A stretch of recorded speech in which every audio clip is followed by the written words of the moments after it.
Selamat datang di The Debate, sebuah ruang diskursus di mana kita mengkaji secara mendalam berbagai perspektif dari literatur dan fenomena sosial terkini. Hari ini kita berhadapan dengan satu pertanyaan krusial yang menurut saya sangat menyentuh inti dari cara kita bermasyarakat di era modern ini. Topik sentral kita adalah pergeseran agenda setting di era digital. Ya, ini isu yang sangat relevan. Betul sekali. Dan pertanyaannya sederhana sebenarnya, tapi implikasinya luar biasa luas. Apakah platform digital dan media sosial itu benar-benar telah membebaskan masyarakat untuk menentukan agendanya secara organik dan pada akhirnya mendemokratisasi wacana publik? Ataukah Apa yang kita lihat saat ini sekedar ilusi partisipasi? Ya, sebuah kesadaran palsu atau false consciousness yang sebenarnya dikendalikan oleh algoritma dan aktor politik untuk memfasilitasi pengalihan isu sosiologis dan studi kasus jurnalisme terkait hal tersebut. Saya berdiri pada posisi bahwa era digital ini telah secara nyata membongkar monopoli gatekeeper tradisional. Saat ini, kita benar-benar melihat partisipasi organik yang belum pernah terjadi sebelumnya dari masyarakat luas. hmm, dan saya berdiri pada posisi bahwa kendali atas wacana publik itu sebenarnya sama sekali tidak didemokratisasi, melainkan hanya berpindah tangan. Kita mengambil kendali itu dari elit media tradisional yang dulu duduk santai di ruang redaksi, lalu kita menyerahkannya secara sukarela ke dalam logika algoritma kapitalisme digital. Praktek ini, menurut observasi saya, justru memperparah krisis perhatian publik dan memfasilitasi pengalihan dari isu-isu struktural yang jauh lebih mendesak.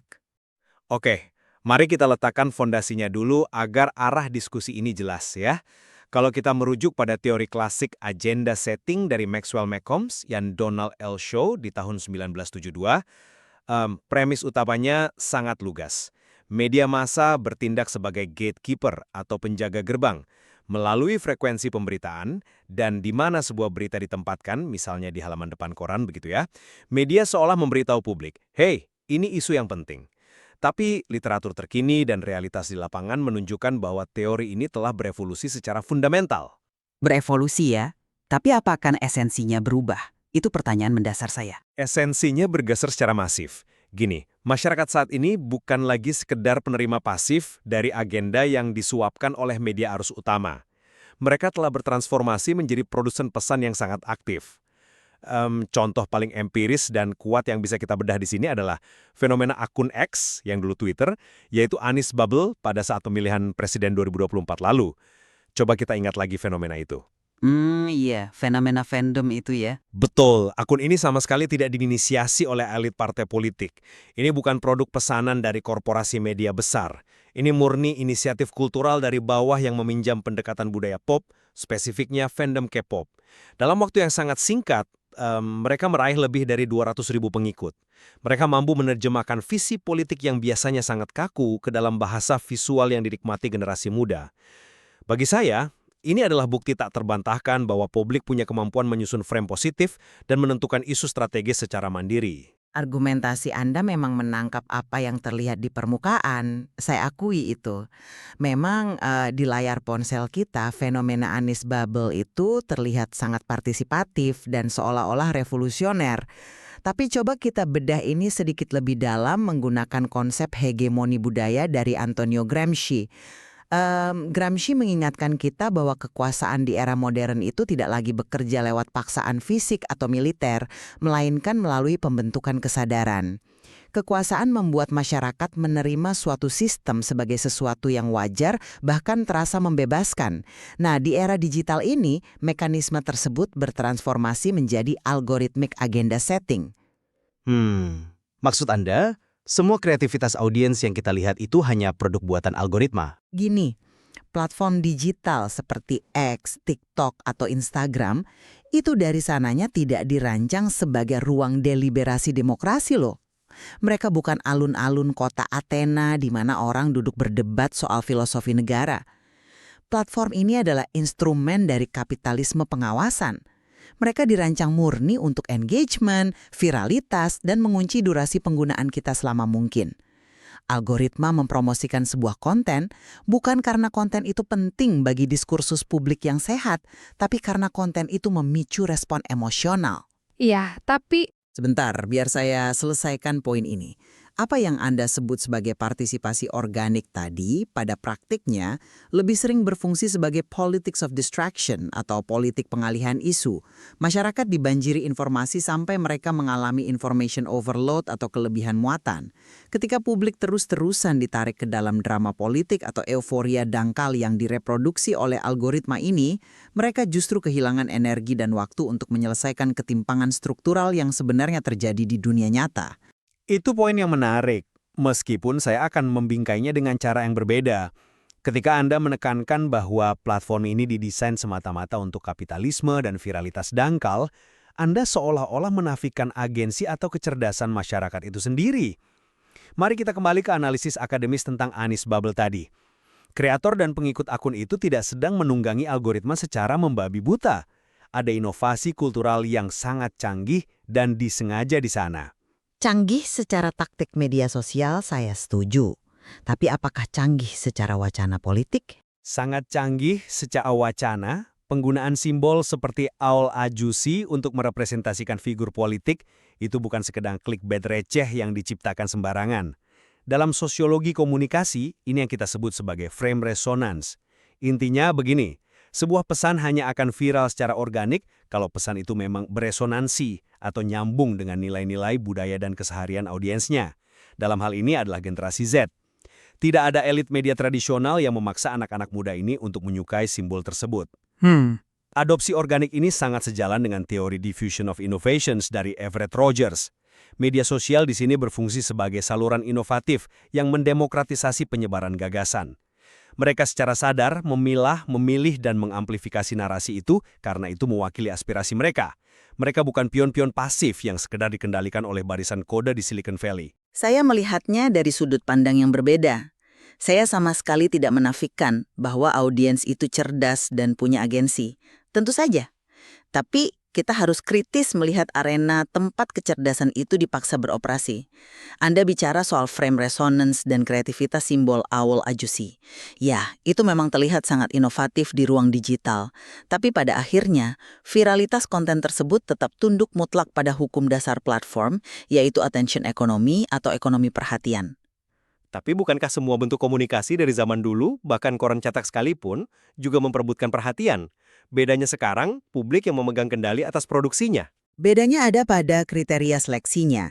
Di ekonomi perhatian digital, sebuah isu atau simbol menjadi viral itu belum tentu karena mewakili masalah yang paling krusial bagi hajat hidup orang banyak. Ia viral karena kebetulan formatnya, entah itu video singkat, fancam, atau meme, sangat disukai oleh desain algoritma yang kapitalistik ini. Esensi politik dan isu sosial yang kompleks direduksi menjadi komoditas belaka. Ia muncul, meledak, menjadi perbincangan panas selama 2 atau 3 hari, lalu menguap begitu saja ketika algoritma menyodorkan tren hiburan baru. Saya tidak yakin itu selalu menguap begitu saja. Kenyataannya seringkali begitu. Ini menciptakan apa yang para sosiolog sebut sebagai krisis perhatian kronis.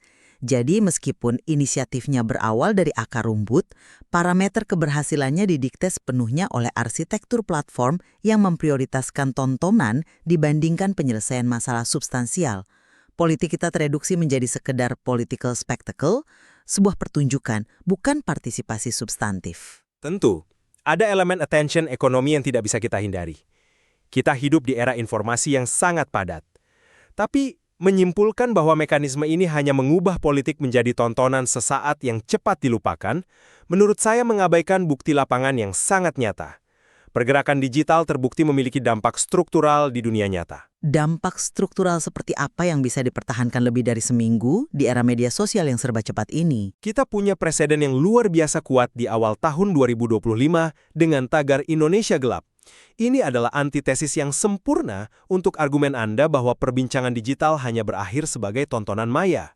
Coba kita runut kejadiannya. Tagar ini lahir murni dari kegelisahan warga biasa, bukan didorong oleh stasiun TV atau partai oposisi. Publik marah terhadap draft kebijakan pemangkasan anggaran pendidikan dan wacana penghapusan program makan bergizi gratis. Awalnya, ini hanya percakapan sporadis antar akun-akun kecil. Namun, karena publik bertindak sebagai gatekeeper, isu ini teramplifikasi hingga mencapai titik kritis. Dan titik kritis itu terjadi karena algoritma menyukai kemarahan, bukan? Kemarahan adalah komoditas dengan engagement tertinggi di semua platform. Terlepas dari emosi yang mendorongnya, dampaknya sangat real dan tidak bisa diabaikan. Dalam kajian jurnalisme kontemporer, kita melihat fenomena di mana intermedia agenda setting berbalik arah. Dulu, media sosial hanya menggemakan apa yang ada di TV. Tapi pada kasus Indonesia Gelap, jurnalis profesional dan stasiun TV arus utama terpaksa merombak agenda redaksional mereka untuk menyoroti apa yang diteriakkan di media sosial. Dan ini tidak berhenti di layar kaca. Ya, lalu? Momentum digital ini bertransformasi menjadi tekanan fisik yang masif. Ribuan mahasiswa dan elemen masyarakat sivil benar-benar turun ke jalan. Tekanan ini langsung menghantam parlemen dan kementerian terkait. Ini adalah bukti tak terbantahkan bahwa wacana yang dimulai oleh publik di ruang maya mampu menembus batasan digital, mengintervensi lembaga negara, dan mencegah kebijakan yang merugikan rakyat. Bagaimana Anda bisa menyebut fenomena sebesar ini sekedar ilusi partisipasi? Maaf, tapi saya sama sekali tidak setuju dengan hal itu. Biarkan saya jelaskan alasannya. Menggunakan kasus seperti Indonesia Gelap sebagai parameter utama keberhasilan demokrasi digital adalah bentuk dari survivorship bias atau bias kebertahanan. Mengapa Anda menganggapnya bias? Itu kan fakta empiris dari keberhasilan tekanan publik. Sebuah kemenangan warga. Benar, itu fakta empiris. Tapi itu adalah pengecualian yang sangat langka, bukan aturan main standar dari platform digital. Ibaratnya kita melihat satu orang yang kebetulan menang lotre, lalu kita menyimpulkan bahwa membeli lotre adalah strategi investasi jangka panjang yang masuk akal. Jika kita menganalisis tren secara makro dalam kajian sosiologi politik, realitasnya jauh lebih gelap. Mayoritas percakapan digital justru dimanipulasi habis-habisan oleh aktor kekuasaan untuk mempraktikkan isu ownership atau lebih buruk lagi memproduksi skandal personal sesaat untuk menutupi krisis struktural yang sedang terjadi di belakang layar. Tapi publik zaman sekarang tidak sebodoh itu untuk terus-menerus bisa dialihkan dengan skandal picisan. Masalahnya bukan pada kebodohan publik, tapi pada asimetri sumber daya. Ketika ada kegagalan kebijakan ekonomi makro, elit politik atau oligarki memiliki pendanaan tanpa batas untuk mengerahkan pasukan buzzer profesional. Mereka memanfaatkan cara kerja algoritma yang memang buta konteks ini untuk mengamplifikasi konflik identitas atau polemik budaya yang sangat emosional. Tujuannya cuma satu, memecah belah perhatian publik. Dan mari kita kembali ke contoh favorit Anda tadi, kampanye gaya fandom Anies Bubble. Sejumlah pakar ilmu politik telah membedah fenomena ini pasca pemilu. Kesimpulan mereka eksplisit, strategi ini memang sangat sukses dalam merajai trending topik dan membangun citra yang ramah di dunia maya. Namun, dampak signifikannya dalam mengubah preferensi pemilih rasional secara aktual di bilik suara itu masih sangat dipertanyakan. Platform ini cenderung mengunci penggunanya di dalam echo chamber atau ruang gema. Orang-orang di dalam komunitas itu hanya berteriak dan memvalidasi keyakinan sesama pendukung yang memang sudah setuju dari awal, alih-alih mendidik publik secara luas tentang substansi kebijakan yang diusung kandidat. Namun izinkan saya memberikan perspektif yang berbeda. Mari kita kembali pada fundamental teori yang kita diskusikan dari awal. Bernard Cohen, seorang pemikir besar dalam komunikasi massa, pernah mengatakan hal yang sangat presisi puluhan tahun lalu. Beliau bilang, media itu mungkin tidak selalu berhasil memberitahu orang apa yang harus dipikirkan, tapi mereka luar biasa sukses memberitahu publik tentang apa mereka harus berpikir. Ini adalah soal penentuan prioritas isu. Di masa lalu, hak prerogatif untuk menentukan tentang apa kita harus berpikir itu mutlak dimonopoli oleh segelintir konglomerat pemilik media dan elit di ruang redaksi. Dan argumen saya adalah, sekarang hal tersebut dimonopoli oleh arsitek algoritma di perusahaan teknologi raksasa. Tidak sepenuhnya benar. Difusi inovasi teknologi telah mendistribusikan kekuatan penentu tersebut langsung ke tangan pengguna. Ketika jutaan pengguna media sosial memutuskan untuk membagikan suatu narasi, entah itu soal pendidikan, ketidakadilan hukum, atau bahkan sekedar tren budaya pop, mereka sebenarnya bertransformasi menjadi gatekeeper bagi lingkaran sosial mereka sendiri. Kalau saya membagikan sebuah isu penting di X atau Instagram, saya sedang mendikte agenda bagi follower saya, mendobrak pengaruh sepihak dari stasiun TV. Ya, mungkin perdebatan di dalamnya bisa sangat riuh dan kadang masuk ke ruang gema, tapi esensinya adalah pengambil alihan kekuasaan wacana. Publik tidak lagi duduk pasif menunggu televisi memberitahu mereka bahwa isu A itu penting. Ya, tapi Sebentar. Hari ini, publik yang memaksa televisi untuk memberitakan bahwa isu A itu penting, karena mereka sudah menjadikannya trending berminggu-minggu. Pengguna mendikte percakapan nasional. Ini adalah bentuk perlawanan organik terhadap hegemoni elit yang selama ini Anda khawatirkan. Itu argumen yang meyakinkan. Tetapi apakah Anda sudah mempertimbangkan apa yang Karl Marx sebut sebagai false consciousness atau kesadaran palsu dalam konteks modern ini? Kesadaran palsu dalam konteks media sosial. Bukankah mereka secara sadar menekan tombol share dan like? Di mana letak ketidaksadarannya? Justru disitulah letak tipu daya sistemiknya.